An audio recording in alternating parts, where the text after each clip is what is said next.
That is touching.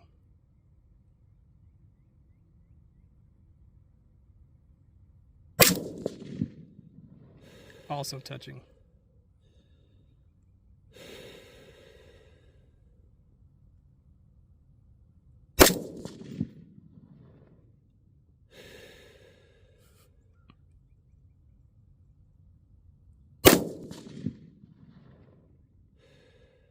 That little guy right there, we won't worry about that little guy right there. And that right there is probably, it is definitely the best 5-shot group at 100 yards I have ever managed to pull off. I'm just going to end the whole video right there. Thanks for watching. So, howdy y'all and welcome back. So I got the Trijicon Credo 2-10 mounted up on my Noveske chainsaw. That's the 16-inch stainless barrel. And the purpose of yesterday's range trip was not so much to, although it was to get the Optic zeroed and see what I think of it, but the real mission of the day was to find out what kind of food this 16-inch stainless barrel prefers. So I just went online and ordered one box of 5 different kinds of ammo, and then I had a little, like 120 rounds of some more affordable 55 grain PMC X-TAC. And so I figured I'll get the Optic zeroed to the 55 grain, and then we'll just move forward shooting groups, not worrying about changing the, zero or anything, and just see what it prefers. Now, obviously there's a ton of human error involved in these groups. And because I only had one box of each ammo, I figured I'll do 2 5-round groups. And then if there's a real standout, like clear winner, then I'll use the remaining 10 rounds of that box to do a final zero before I head home. So that was the mission of the day. So we started out with the aforementioned 55 grain PMC X-TAC. That is a 5.56. And so I started at 50 yards, and first little group of 3 down here, and then made some adjustments and had to bring it up. Then I overshot the mark, ended up last 3 rounds, nice tight little group there. I went ahead and just left it alone, moved the target back out to 100, and proceeded to, that's group 1, and that is group 2, and holy stringing Batman. I don't know if that's me. I'll just assume it's me, but this barrel has not liked this. I bought 200 rounds of this PMC, and it has not liked this at all. Had a very similar results with a previous range trip. So take that for what it is, but it's, it's fairly affordable, 55 grain full metal jacket. So there you go. So then we stepped it up to, well, not a whole lot, but some IMI M855 5.56. That's 62 grain green tip, and just shot 2 groups.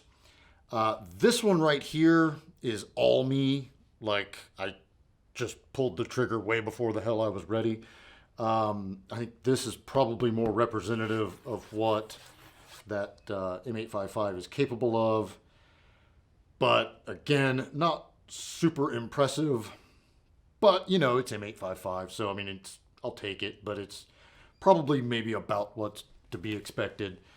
Then we stepped up to some Hornady Frontier match, 223 68 grain boat tail hollow point, and pulled off a 1 1/4 and a 1 1/8 inch groups. That's 2 rounds on top of each other right there.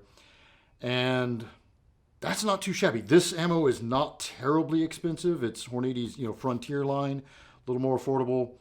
Not too shabby. Not too shabby at all. Again, so the barrel's getting warmer as I'm running these, right? But I'm also getting a little warmer myself and getting a little more used to the optic. So maybe factor some of that in, but not terribly bad. I'm certainly not a, world-class shooter or anything.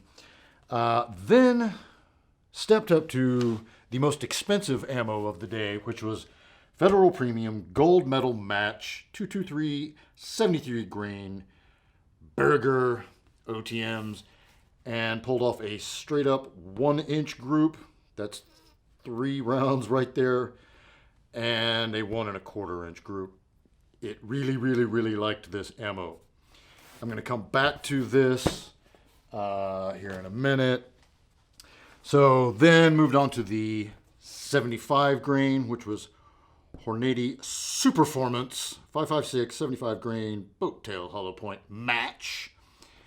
And I think this is more representative probably of what the ammo is capable of. I think this was me not shooting a great group, but easily, you could still kind of split the difference, call it 1.5 inches, not too bad. I think this is probably really a sub MOA ammo, and I just was getting a little fatigued. I was jogging back and forth to change targets because I had a group of people kind of waiting on me to finish doing this so that they could all shoot.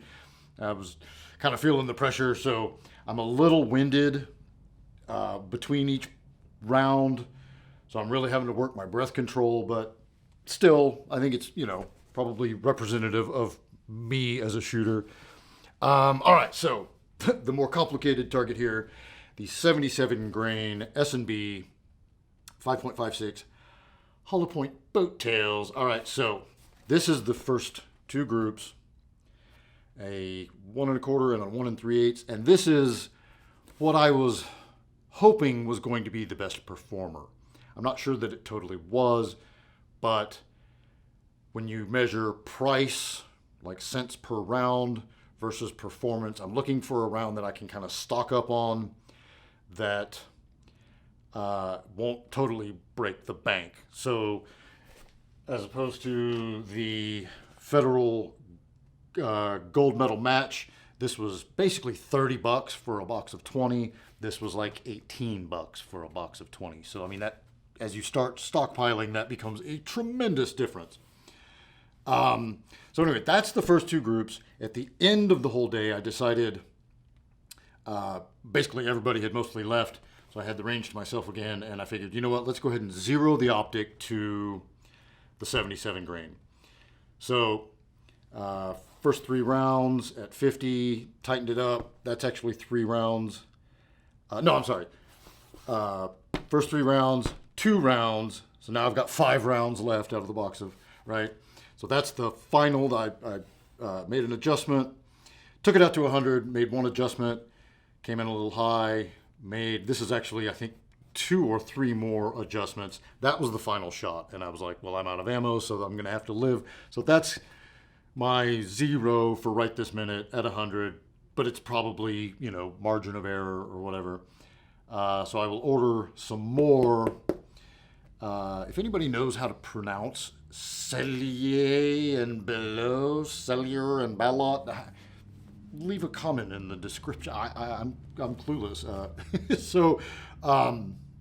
Anyway, so that's what I finished zeroing on. Then I had 10 rounds of that Superformance, the gold medal match left over, and just thought, well, let's see how far apart the 0 is from where I left it at the 77 grain 0.